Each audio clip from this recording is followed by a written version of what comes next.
இயேசு கிறிஸ்துவில் பிரியமான சகோதர சகோதரிகளே, புதுக்காலத்தின் 14ஆம் ஞாயிறு என்று இன்றைய உயிருள்ள இறைவார்த்தைகள். முதல் வாசகம் எசேக்கியேல் தீர்க்கதரிசி 2 அதிகாரம் 23 முதல் 24. இரண்டாவது வாசகம் கொரிந்தியருக்கு எழுதிய 2வது மடல் 12 அதிகாரம் 7 முதல் 10 வரை. இன்று வாழ்வு தரும் நற்செய்தியாக மார்க்கு நற்செய்தி 6 அதிகாரம் 1 முதல் 6 வரை கொடுக்கப்பட்டிருக்கிறது. அன்புக்குரியவர்களே, திருவிழா என்றால் சர்க்கஸ் நடப்பது நமக்கு தெரியும். ஒரு கிராமத்திற்கு அருகில் சர்க்கஸ் நடந்து கொண்டிருந்தது. சர்க்கஸ் கூடாரம் ஒரு நாள் திடீரென்று தீப்பிடித்துக் கொண்டது. அந்த சர்க்கஸின் கோமாளியாக நடித்தவன் ஊருக்குள் ஓடி வந்தான். தீயை அணைக்கும்படி ஊர் மக்களை கெஞ்சி கெஞ்சி கதறி கதறி கேட்டான். அவன் ஒரு கோமாளி. ஆனால் ஊர் மக்கள் அவனை நம்ப மறுத்தார்கள். அந்த குள்ளன் தங்களை ஏமாற்றுவதாக நினைத்தார்கள், நகைத்தார்கள், சிரித்தார்கள். சிறிது நேரத்தில் தீயானது ஊருக்குள் பரவி ஊரின் பெரும்பகுதியை எரித்துவிட்டது. அவ்வூர் மக்கள் கோமாளியின் வெளித்தோற்றத்தை வைத்து அவனை எடை போட்டதால் ஏமாந்தார்கள் என்று சொல்லி தெரியவில்லை அல்லவா? நம்முடைய வாழ்க்கையிலே பெரும்பாலும் ஒருவடி வெளித்தோற்றத்தை கண்டு அவரை ஏளனம் செய்கிறோம். அப்படி ஏளனம் செய்யக்கூடாது. ஏனெனில் அவர் மாபெரும் தேரிலே சிறிய அச்சாணி போன்று கூட இருக்கலாம் அல்லவா? பிரமாண்டமான தேரும் அச்சாணி இல்லாமல் ஒரு இச்சாங்கூட ஓடாது. இது வள்ளுவரின் வாய்மொழி என்பதை நாம் மறந்துவிடக்கூடாது. இன்றைய நற்செய்தியில் நாம் அதிகமாக தியானிக்க வேண்டியது, கிறிஸ்து தம் சொந்த ஊராகிய நாசரேத்தில் ஓய்வு நாளன்று தொழுகை கூடத்தில் மக்களுக்கு போதிக்கின்றார். அவரது போதனையை கேட்ட மக்கள் வியப்படைந்த போதிலும் அவர்கள் அவரை ஒரு இறைவாக்கினராகவோ மெசியாவாகவோ ஏற்க மறுக்கிறார்கள். ஏனெனில் அவர் ஒரு தச்சர். அவருக்கு படிப்போ பட்டமோ பதவியோ ஏதுமில்லை. அவரது உறவினர்களும் சாமானிய மக்கள், பணக்காரர்கள் அல்ல, சொத்து சுகங்களை சேர்த்தவர்கள் அல்ல, MA BA CA PhD என்று பட்டங்கள் படித்தவர்கள் அல்ல, பேருக்கு முன்பாக பின்பாக பட்டங்களை போட்டுக் கொண்டவரும் அல்ல. எனவே அவரை ஊரை வைத்தும் படிப்பை வைத்தும் வசதியை வைத்தும் தான் அவரை எடை போட்டார்கள், தீர்மானித்தார்கள். நாசரேத்தூர் இயேசுதான் மெசியா என்று பிலிப்பு நத்தானியிடம் கூறிய போது யோவான் 1:46 நாம் படிக்கிறோம், நாசரேத்திலிருந்து நல்லது எதுவும் வர முடியுமா என்று ஏளனமாக பேசுவதை நாம் பார்க்கிறோம். ஆம் பிரியமானவர்களே, அன்று இயேசுவின் ஊரை வைத்து அவரை எடை போட்டார்கள். நாமும் இன்று ஊரை வைத்து எடை போடுகிறோம், ஆளை வைத்து எடை போடுகிறோம். என்னுடைய வாழ்க்கையிலே இந்த அனுபவம் அதிகமாக ஆண்டவரை சார்ந்திருப்பதனாலே கிடைத்திருப்பதை நான் அனுபவித்திருக்கிறேன். கடவுளுடைய வார்த்தையாய் சொல்வதால் புறக்கணிக்கப்படக்கூடிய அனுபவம் அதிகம் உண்டு.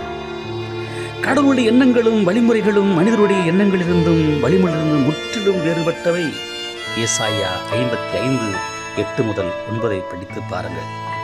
மேலும் மனிதர் முகத்தை பார்க்கின்றனர், கடவுளோ அகத்தை பார்க்கிறார். 1 சாமுவேல் 16:13.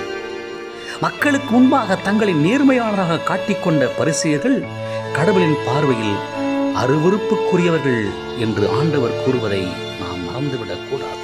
லூக்கா 16:14. பிரியமானவர்களே, கலகக்காரர்களும் வணங்கா கழுத்தினரும் கடின இதயம் கொண்டவர்களுமான இஸ்ராயல் மக்களுக்கு அவர்கள்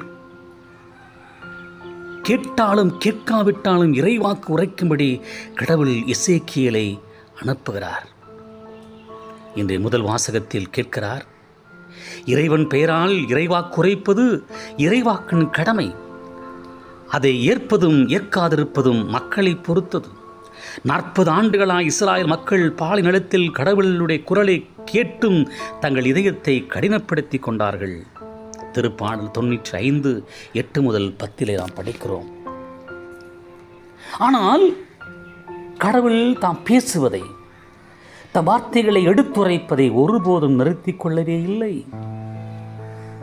முற்காலத்தில் முன்னோர்களிடம் இறைவாக்கின் வாயிலாக பேசிய கடவுள் இறுதியாக தம் மகன் வழியாக பேசினார், இன்றும் பேசிக்கொண்டே இருக்கிறார். ஆனால் இஸ்ராயல் மக்கள் கடவுள் மகன் இயேசு கிறிஸ்துவை ஏற்றுக்கொள்ளவில்லை. அவர் தமக்குரியவரிடம் வந்தார், அவருக்குரியவர் ஏற்றுக்கொள்ளவில்லை என்று யோவான் 1:11 நாம் படிப்பது போல அன்றும் சரி இன்றும் சரி பலர் உள்ளபடியே ஏற்றுக்கொள்வதில்லை. ஏனெனில் அவர்கள் இன்று நாம் அனைவரும் ஊனக்கண் கொண்டு, அதாவது மனித முறையில் பார்த்தார்கள், இன்றும் பார்க்கிறோம், எடை போட்டார்கள், இன்றும் எடை போடுகிறோம், புறக்கணித்தார்கள், இன்றும் மிக நயவஞ்சகமாக நம்முடைய உலகத்தின் செயலால் புறக்கணிக்கிறோம். இன்று நம்முடைய பார்வை எப்படிப்பட்ட பார்வையாக இருக்கிறது என்று சற்று தியானித்து பார்ப்போமா? நாம் மற்றவர்களை எப்படி பார்க்கிறோம், மதிப்பீடு செய்கிறோம்? மனித முறையிலா, அல்லது நம்பிக்கை அடிப்படையிலா, அல்லது பணம் பதவியின் அடிப்படையிலா? பவுல் மிக அழகாக கூறுகிறார், இனிமே நாங்கள் எவரையும் மனித முறைப்படி மதிப்பிடுவதில்லை. முன்பு நாங்கள் கிறிஸ்துவையும் மனித முறைப்படி தான் மதிப்பிட்டோம், ஆனால் இப்போது அவ்வாறு செய்வதில்லை என்று தான் எழுதிய கொரிந்தியருக்கு எழுதிய மடலிலே 2வது மடலிலே 5:16 மிக அருமையாய் கூறுகிறார். ஆனால் நாம் இன்னும் மனித முறைப்படித்தான் மற்றவர்களை பார்க்கிறோம் அல்லவா? ஒருவருடைய பணம், பதவி, பட்டம், ஊர், ஜாதி, சொந்தம் ஆகியவற்றைக் கொண்டே அவர்களை மதிப்பிடுகிறோம். ஏழைகளுக்கு ஒரு விதமான வரவேற்பும், பணக்காரர்களுக்கு ஒரு விதமான வரவேற்பும் கொடுத்துத்தான் நாம் பழகி போய்விட்டோம். கந்தல் உடையோடு வந்தால் வெளியே நில்லியா என்கிறோம். மிகவும் விலை உயர்ந்த ஆடைகளை அணிந்து நகைகளை அணிந்து வந்தால் ஐயா வாங்க, உட்காருங்க என்று அவர்களை உபசரிக்கிறோம். ஆள் பார்த்து செயல்படாதிருக்க நமக்கு அறிவுறுத்துகிறார் யாக்கோபு. திருப்பணிநாள்களையும் நாம் மனித முறையில் தான் பார்க்கிறோம்.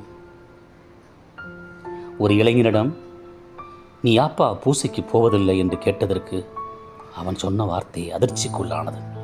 அவன் பூசைக்கு எவன் போவான் என்றான். அவன் தனது பங்குக்குருவை மனித முறையில் பார்க்கிறான்.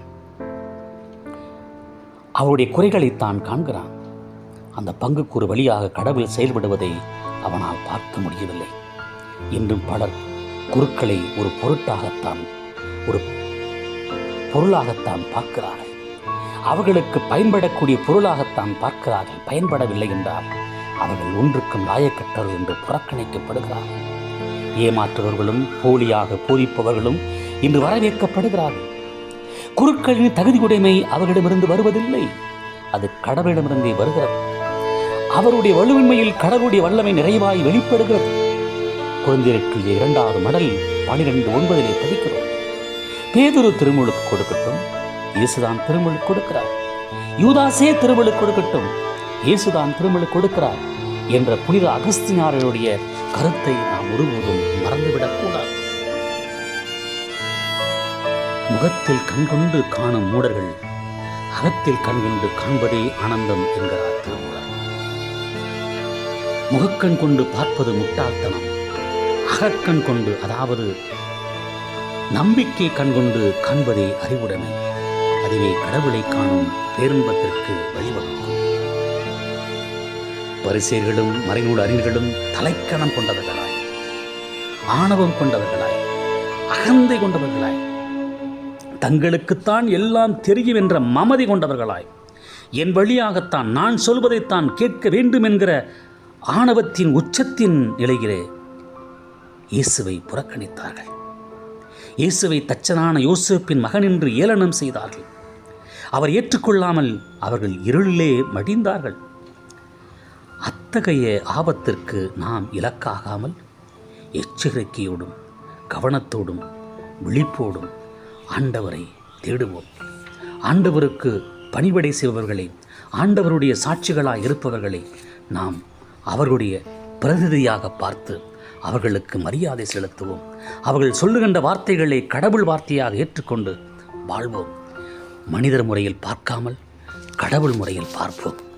மனிதர்கள் உடலை பார்க்கிறார்கள், கடவுளோ உள்ளத்தை பார்க்கிறார். நீங்கள் கடவுளின் பிள்ளைகள் என்றால் எப்படி பார்க்கிறீர்கள்? உடலையா, உள்ளத்தையா? உள்ளத்தை பார்த்து உள்ளத்தின் மக்களாய், அன்பின் மக்களாய் வாழ இதோ ஆண்டவரிடம் இன்று மன்றாடுவோம்.